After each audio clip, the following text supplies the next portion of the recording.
ќе видиме како христијанската слобода да ја користиме онака како што Христос се користеше својата слобода, божествена слобода.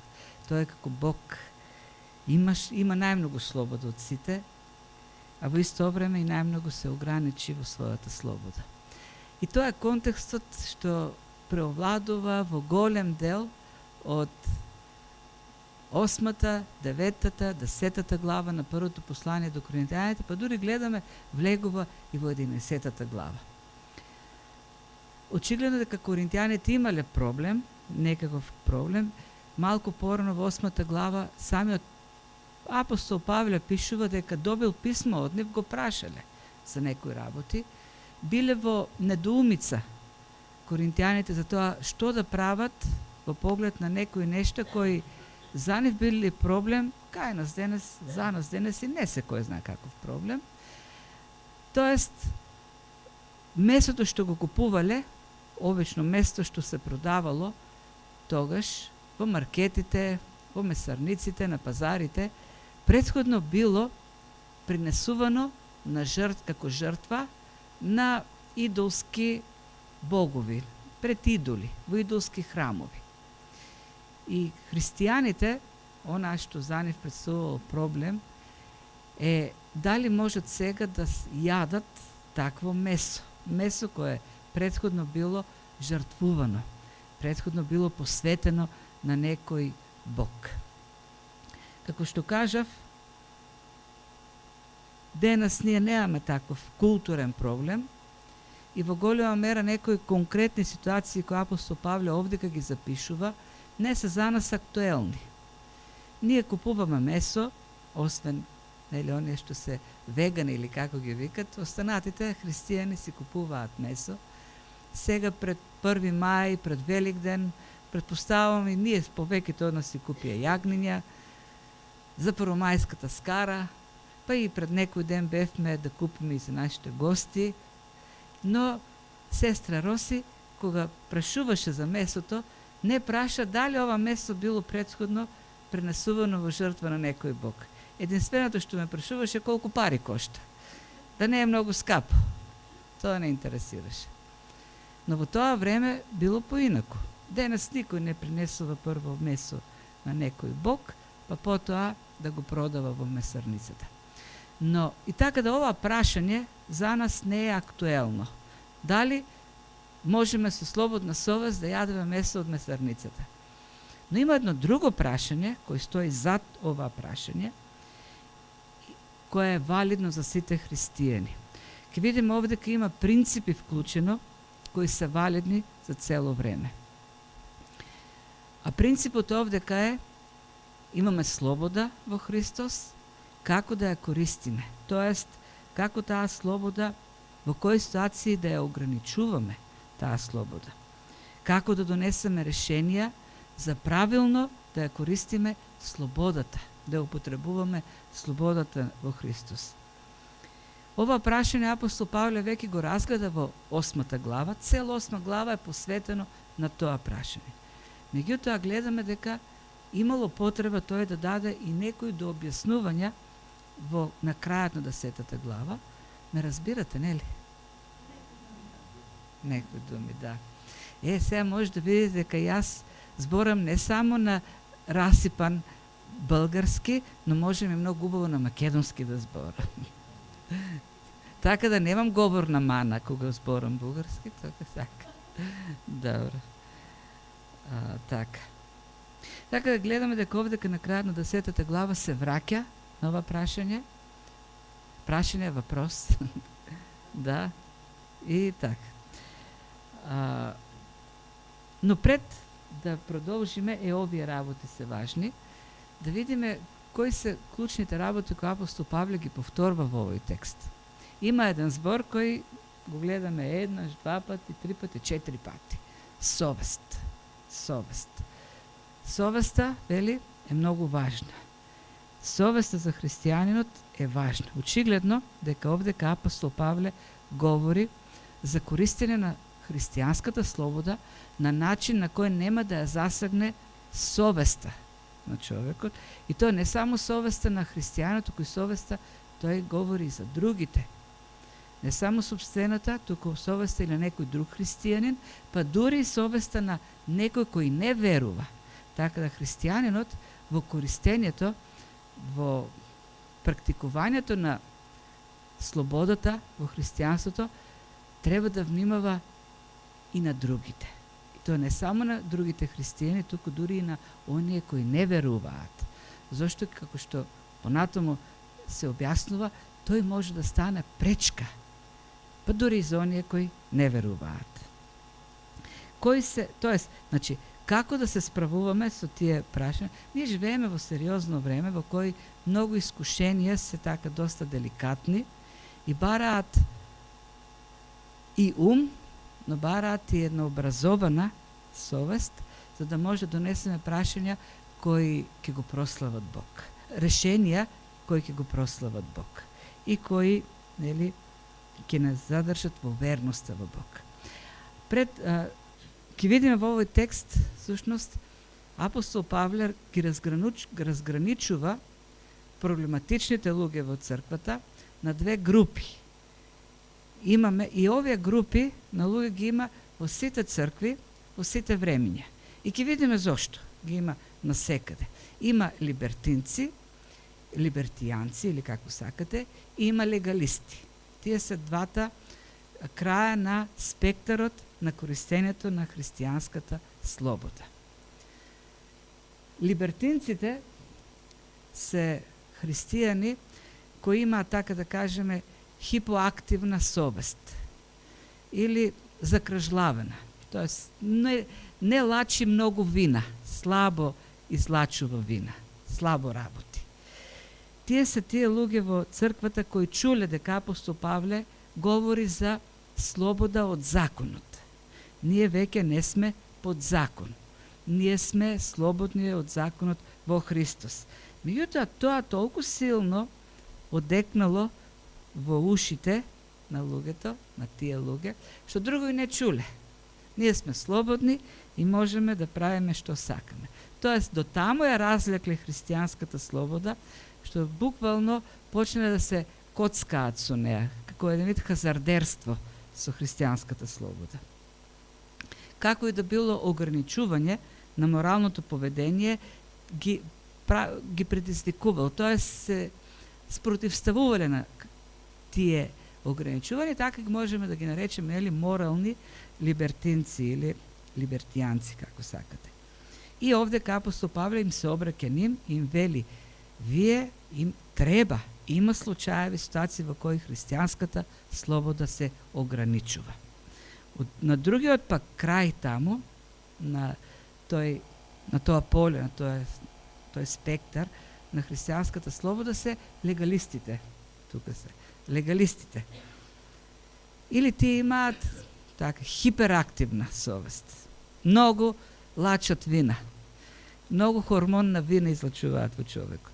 Тоест, толку се загрижени за своето поведение, што воведувале ограничување кои воопшто и ги нема во Библијата.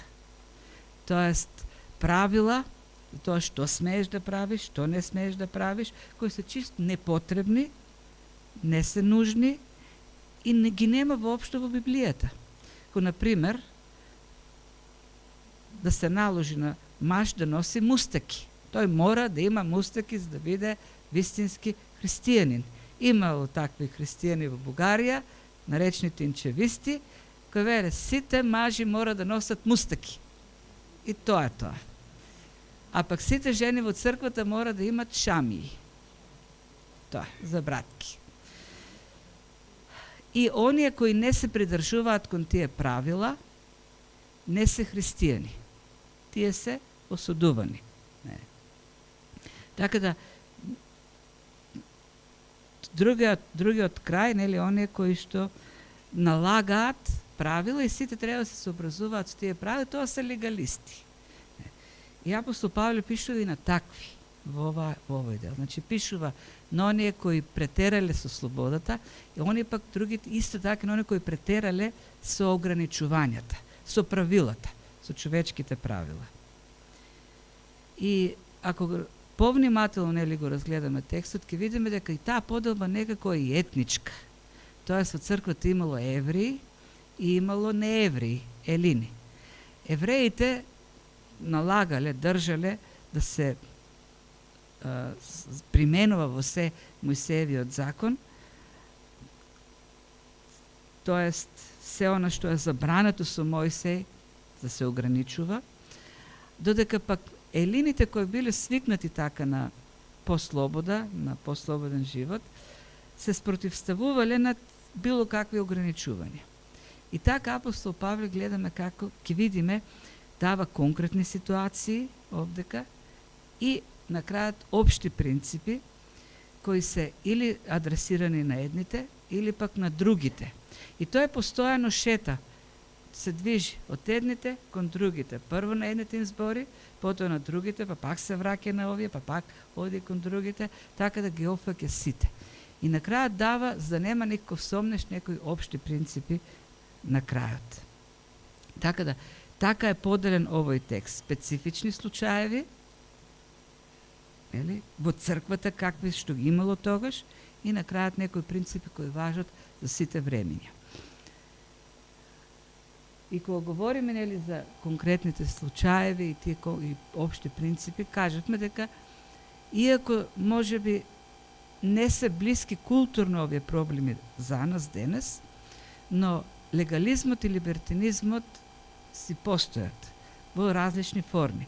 Ние денес немаме проблем со месото, како тогаш, меѓутоа има многу други проблеми во црквата. И како што кажав, ги има во секој црква, и ги има во секој црква зашто овие две работи, либертинизмот и легализмот, ги има во секој човек. Секој човек е и либертијанин, а и легалист во исто време. Кога станува за својата слобода, и тоа ќе го видиме овдека во текстот, кога станува збор за ограничување на својата слобода, тогаш сите сме либертинци, тоа се спротивставуваме. Сите, кога тргнуваме од решението, нели, кога тргнуваме од тоа дали да примениме слобода, прво тргнуваме од тоа колку нас ке не ограничи или колку полза ние ќе имаме. И затоа, во тој поглед, ние сме се сите либертинци за себе.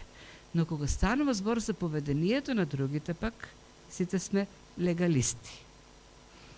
И оние кои и Господ Исус кажува на фарисеите, кои биле големи легалисти, дека ги натоваруваат луѓето со тежок јарем, а самите ниту со малиот прст не мрднуваат. Така легалистите по принцип, нели, се луѓе кои за да го прикријат всушност својот либерализам, тоа своите да си ги прикријат своите недостатоци, го свртуваат вниманието, критикувајќи, смевајќи, презирајќи и ставајќи ги на тема другите, како предмет на внимание, на анализа останатите. И обично е така. Така, всушност, го свртуваат вниманието, покажувајќи легалистички со прст кон другите. И затоа, додека ги разгледуваме овие работи, овдека, и едните и другите предупредувања се за сите нас. И предупредувањето кон оние слободните важат за нас, и предупредувањето кон легалистите исто така важат за нас. Ние не сме исклучени и принципите што ги дава, поуките, иако се пред 2000 години, тогаш, ние ќе видиме што тогаш збори за не. Меѓутоа, исто така и за нас се валидни, имаат вечна применливост. Таа терапија за нив што е напишана, важи и за нас. Што прво, нели, вели, кој е првиот конкретен случај што го анализира во црквата? И ова може да забележите, може да очигледно е до кого е наменето, до која група е наменето. Вели, се е допуштено, но не е се полезно. Се е допуштено, но се не надградува. Никој нека не ја бара својата лична полза, туку ползата на другиот. Очигледно говори на либертинците. Тоест, тоа е популарниот лозунг меѓу нив. Популарниот слоган. Се е допуштено. Се ни е дозволено. За нив тоа бил најпопуларното учење за нив. И апостол Павле вели да, навистина е така. Се е допуштено. Тие чуле дека апостолот вели ние не сме под законот, сме под благодат. Навистина е така. Не сме под закон, сме под благодат. Чуле дека апостол Павле напишал некаде каде што гревот изобилува, таму благодатта изобилува. Навистина е така. Тогаш што? Да грешиме повеќе, да се изобилува благодатта. Гледаме како некои нешта тие се ги извлекле и се ги облекле во учење кој одговара на нив. Тоест, живот без никакви ограничувања. И затоа апостол Павле вели, да, се е допуштено, но дали се е полезно? Дали се надградува или изградува? И тоа е многу важно. Во нашиот превод таму, каде што пишува но се не надградува, ке видите пишува но се не е за награда. И не е точен преводот. Не знам како го вклучили тоа за награда. Не е така. Ако земете да видите во сите други преводи, пишува но не се надградува. Тоест не се што правиме не изградува нас или другите луѓе. Тоа е многу важно овде. И сушно овде апостол Павле вели при изборот, да, имаме слобода ние, но дали изборот на некое решение служи да не изгради или пак да не уништи. И дали тој избор служи за другиот, исто така, мојот избор. Апостол Павле е можеби најдобриот експерт по пасторална теологија. Тој овдека многу јасно го лоцира проблемот при изборот на овие либертинци. Кога решаваме, кога избираме дали да применеме слобода во некој случај, кога треба да земеме решение, апостол Павле вели, вие се раководите единствено од личниот интерес. Вие мислите само на себе. И тоа е проблемот. Тоа е фокусот е на прашањето до кај можем да одам во изборот, во слободата, за моје добро. Ке растегам до таму докаде што јас имам полза. И апостол Павле за тоа предупредува. Не мислете само на својата полза, туку и на ползата на другиот. Дали мојот избор, за тоа како јас слободата ќе ја користам, ќе му наштети на другиот, ќе му направи штета на другиот. Мислете и за другиот, вели апостол Павле. Значи, тоа е првото. Првото нешто. При решението во користењето на слободата, гледајте да го изберете она што ќе гради мене, но и другите. Зашто никое решение не е неутрално, тоест секое моје решение има некаков одраз и врз другите. Понатаму говори, сега пак се свртува кон другите. Идолите не се ништо. Тоа го каже веќе во 8 глава. Тоест, до тука говореше за оние либертинците и очигледно говореше на елините, не евреите, езичниците.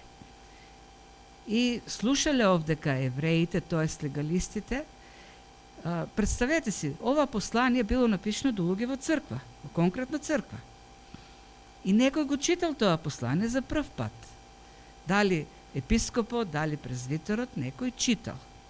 И додека чита стигнува до 10 глава, до овој текст и го чита прво 24 25 стих, како тој им говори на оние кои ја користат слободата. И легалистите слушат и велат, арно им кажа. Арно им кажа на овие анархисти. Меѓутоа, очигледно дека насмевката од лицето им исчезнува веднаш, бидејќи од 25 стих па сега нив им збори на легалистите, кога им вели се што се продава на пазар, јадете без какво и да било испитување поради совеста, зашто Господова е земјата и се она што исполнува. Ако ве покани некој од безверните и вие посакате да одите, јадете се што ќе ве изнесат без никакво испитување поради совеста. Тоест, јадете се. Господова е земјата и се што е на земјата. Тоест, ништо не му припаѓа на Аполон или на Афродита или на Зевс. Тие не ни постојат. Тие се камења и дрва. Се е Божјо. Сета храна е од Бог. И сета храна може да ја јадете без да имате проблем со вашата совест. Овдека очигледно тој пишува на евреите, кои имале некакви такви ограничувања, тоа слабите браќа се овдека, кои, сметале дека храната која посветува на идолите не смее да се јади и почнале да составуваат список. Не јади, не допирај, не прави ова, не прави она, не прави. И така си направиле и си правиме и ние до денес список. Нема да ти гледаш филмови или нема да слушаш таква музика или нема да не смееш да танцуваш или еден куп други работи. Не смее жена да носи машка облека, панталони и многу други работи кои воопшто и ги нема во Библијата. Така да нивниот мисловен свет е не прави. И Павле им одговори и вели, тоест неговото основното што им го кажува всушност овдека е дека не треба слободата да се ограничува од небиблиски закони, ограничувања. Има библиски закони кои се многу јасни, има Христов закон кој е многу јасен и треба да бидеме покорни, но тој е доволно доволен за ние да живееме еден посветен и свет живот. Немаме потреба на Христовиот закон и ние да даваме и наш човечки закон. Христос ни дал слобода. Тоа е второто. Третиот случај е, пак се враќа сега на оние либертинците. И им вели, но кога ќе седиш на таа трпеза, на која што има идолска жртва за јадење. Ако некој каже, ова е претходно пренесено на идоли, нели?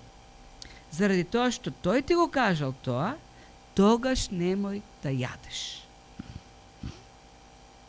Зошто пак сега пак повторува, Господова е земјата и она што исполнува, пак повторува, но не зборам за совеста твоја, туку на другиот. Тоа свели, како што сета храна е Господова и можеш да ја јадеш, имај во предвид дека и сите луѓе се Господови. Дури и неверниците се Господови.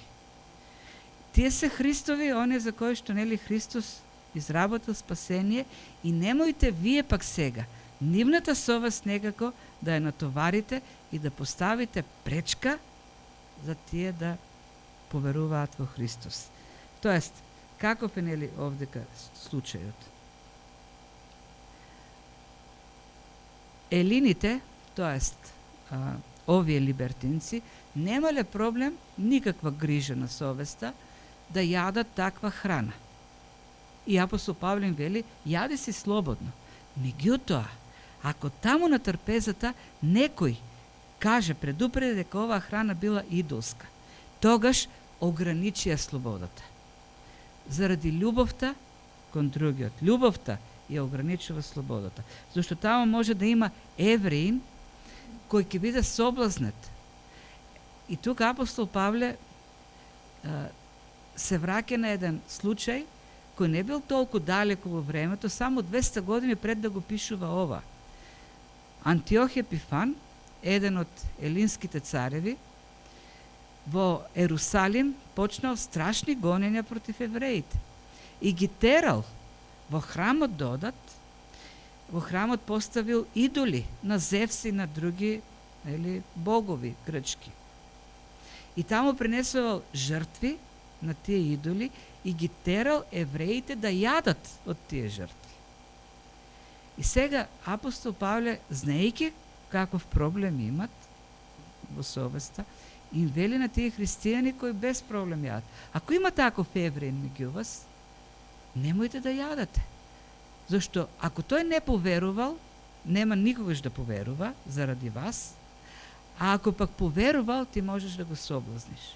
А можеш пак да има и елин таму, не евреин, кој јаде со тебе и ти вели, ама знаеш ли дека ти си христијанин, ова храна ние посветивме на нашите богови. Да, христијанинот знае дека тоа се камења и дрва и нема други богови. Но не евреинот, јазичникот, за него не е така. Тој си мисли дека таа храна вистина е посветена на неговиот Бог. И ако ти како христијанин јадеш од таа храна, за него тоа значи дека тебе не ти значи ништо, твојот Бог Христос не ти значи ништо. За него тој во неговата глава ќе си каже, па тој за една чорба јагнешка си го гази својот Бог. Толку лесно, нели, се свртува кон идолската жртва, а не го почитува својот Бог. Тоест, апостол Павле сака да каже, ти ќе имаш лошо сведоштво. Твоето сведоштво за твојата вера ќе биде никакво пред тој човек. Нели? Сведоштвото овдека важно. Затоа нели го нарекуваме, после ќе видиме принципот кој произлегува. Така да, заради опасноста, тој да биде доведен до погрешно разбирање на верата во Христос. Во Христос имаме слобода, но тој не знае. Тој погрешно ќе ја разбере нашата вера. И ќе биде соблазнат. Затоа, нели, внимавај да не поставиш препрека пред другиот, користејќи ја твојата христијанска слобода. И на крајот, пак се враќа на легалистите, кога им вели никој да не ја суди совеста пак на другиот. Зошто мојата слобода, зошто вели мојата слобода да биде судена од туѓа совест? Ако пак во јадењето учествувам со благодарност, зошто да бидам хулен поради тоа за кој благодарам? До кого ова? До оние кои судат, до легалистите пак. Значи, имаме наизменично едни други. Се согласува апостол Павле. Ние треба да ја ограничиме слободата ако тоа не го изградува другиот. Ние треба да ограничиме слобода ако тоа го соблазнува другиот.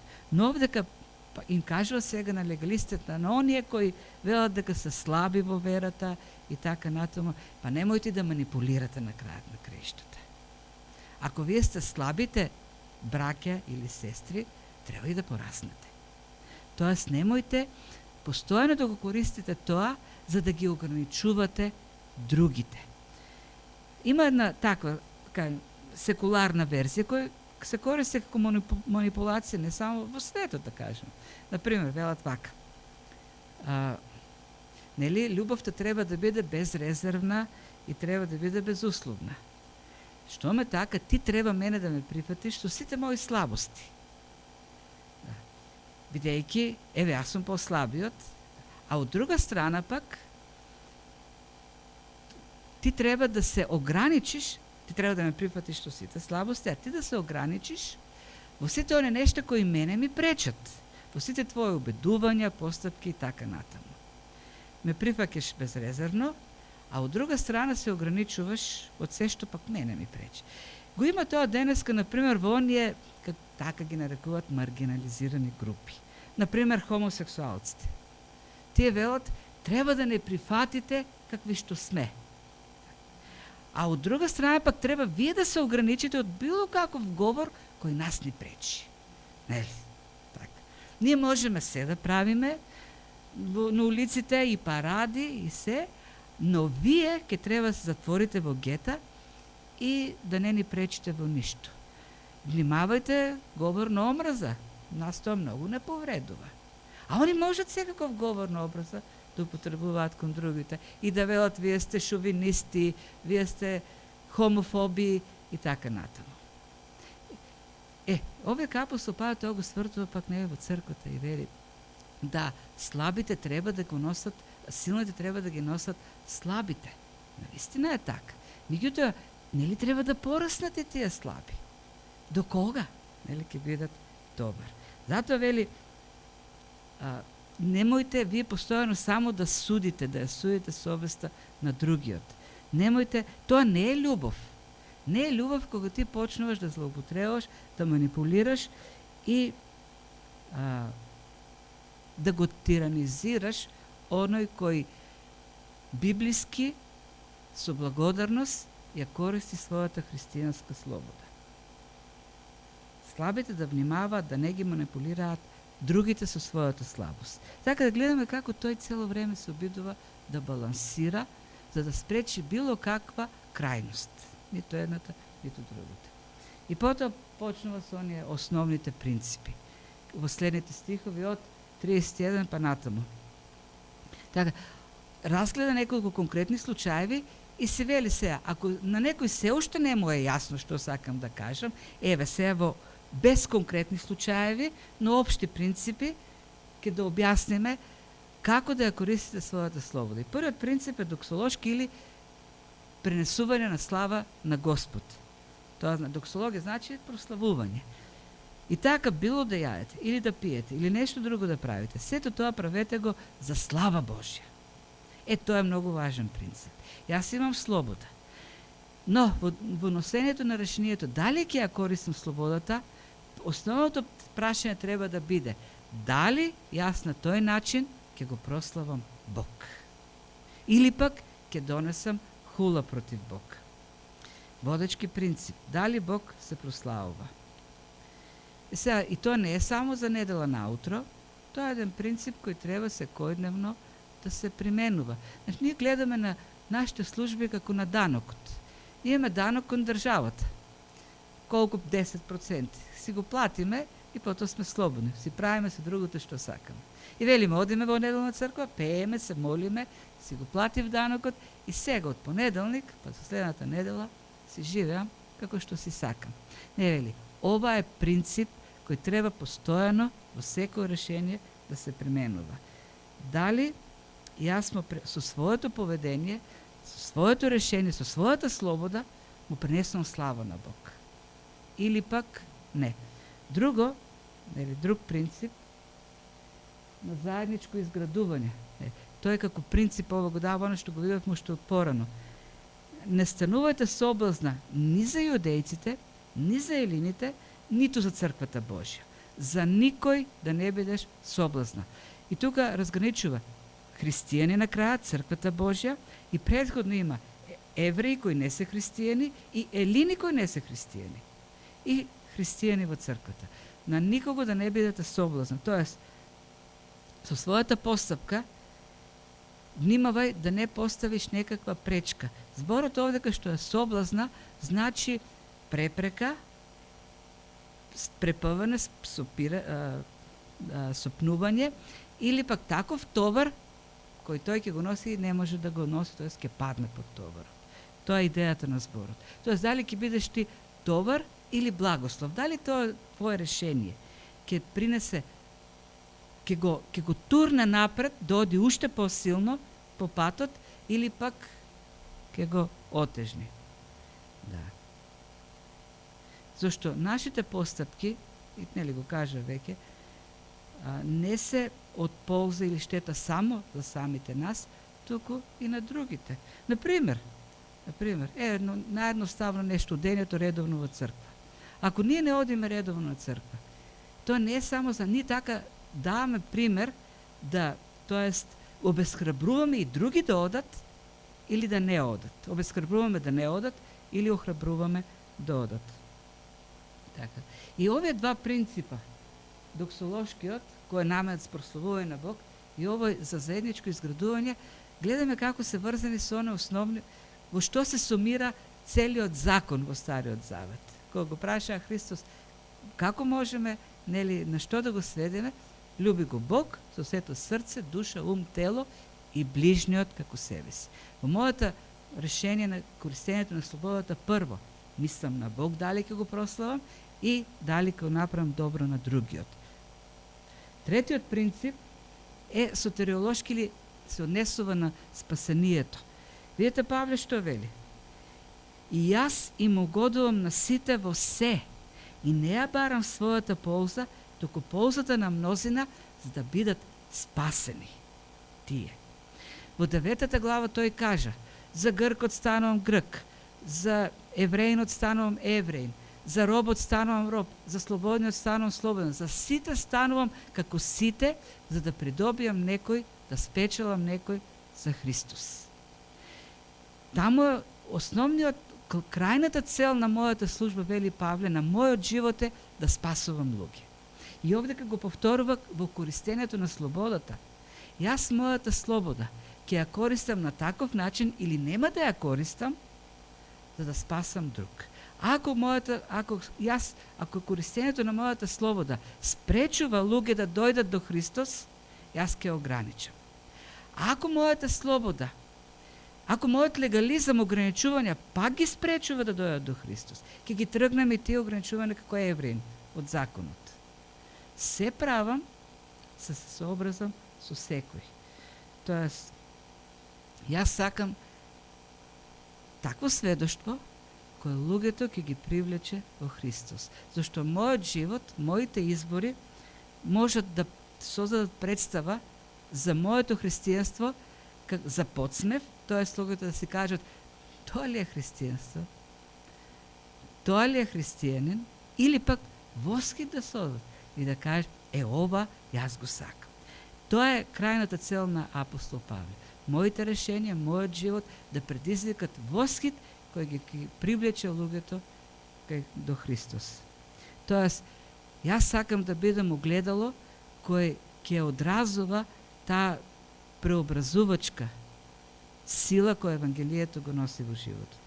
И на крајот, со овој принцип, многу близок, и ова што кажува апостол Павле, е последниот, имитативен, и тука почнува така 11 глава. Угледајте се на мене, како и јас на Христос. Тој ова го поврзува со претходното. Јас се сообразувам со секој за да биде спасен. Зошто го правам така? Зошто правам? Зошто сакам да сум како Христос. А вие пак огледајте се на мене како што јас се огледувам на Христос. Што направи Христос? Како го имитира Павле Христос? Па Христос што рече? Дојдов да го поборам и да го спасам она што е загубено. Јас сум дојден за да спасувам. Тоа беше основната цел на Господ Исус. Павле вели, тоа е и мојата основна цел, да се спасуваат луѓе преку мојата служба и мојот живот. И во тој поглед апостол Павле вели, се што правам, сакам да бидам како Христос, за на крајот има спасение на луѓе. Така и ова, гледате колку е исто. Се огледувам како на Христос, зашто тој дојде да го побара она што е загубено, затоа јас се угодувам на сите во се, не ја барам својата полза, туку полза на мнозина, за да бидат спасени. Тоа е веќе она основен или краен. Што направи Христос? Христос како ја ограничи својата слобода? Тој како Бог има најголемата слобода. Тој до толку се ограничи во слободата што стана слуг, човек прво стана. Потоа стана слуга, роб на сите. И на крајот стана разбойник, измамник, стана осуденик за грев. И тоа не неговиот, туку гревот на човештвото. Ограничување од едно, од друго ограничување одеше за да спаси. И Павле вели, јас се огледувам на него и вие огледувајте се и како што јас се огледувам на него. Изминативе години имаше една ваква на мода беше, можеби се уште младите христијани, деца, тинејџери да носат едни гривни на кои пишува ВВJD или как бе, What would Jesus do? Да. И многу што би направил Исус? Тоест таа гривна би требало да ги подсетува кога треба да направат морален избор, етички избор, да се сетат што Исус би направил од таа ситуација и они да направат како него. Меѓутоа, според мене, тоа е многу шпекулативно. Беше модерно, ајде не дека навистина се сообразувале со таа гривна, но од друга страна, самото прашање е шпекулативно, зашто ние може да си го толкуваме како сакаме. Што Исус би направил? Па Исус во тој случај така направи. Во тој случај не. Според мене вистинското прашање што го овдека Павле го поставува. Јас сакам да бидам како него во она што тој го направи. Тој веќе направи. Нема јас да се прашувам што би направил. Тој веќе јасно направи нешто. Тој ни покажа што направи. Тој се жртвуваше себе си за другиот. Тоа е тоа. И кога имаме прашања, дилеми, како да направиме, не што би направил Исус, што Исус направи? Тој се жртвуваше себе за да го спаси другиот. Тој не задржа ништо за себе. Ништо не задржа за себе. На крстот немаше ништо, дури не облека не задржа. Дури на крајот и дојде во стација да извика кон Бог и да каже зошто ме остави, зошто ме напушти. До таму стигна. Тоа е голема тајна што значи тоа напуштање, бидејќи во Светата Тројица нема напуштање, има вечна врска и единство. Како тоа ни кажа до кај стигна во тоа откажување и ограничување. Така да тоа е патот по кој сме повикани и ние да ја следиме Христовата слобода што ни е дадена во него. Тие се тие принципи. Дали изградува, дали го прославува Господ нашето поведение, дали е добро сведоштво за другите, дали е примерот што Христос ни го даде. Многу пати се прашуваме, тешко е да се донесе решението.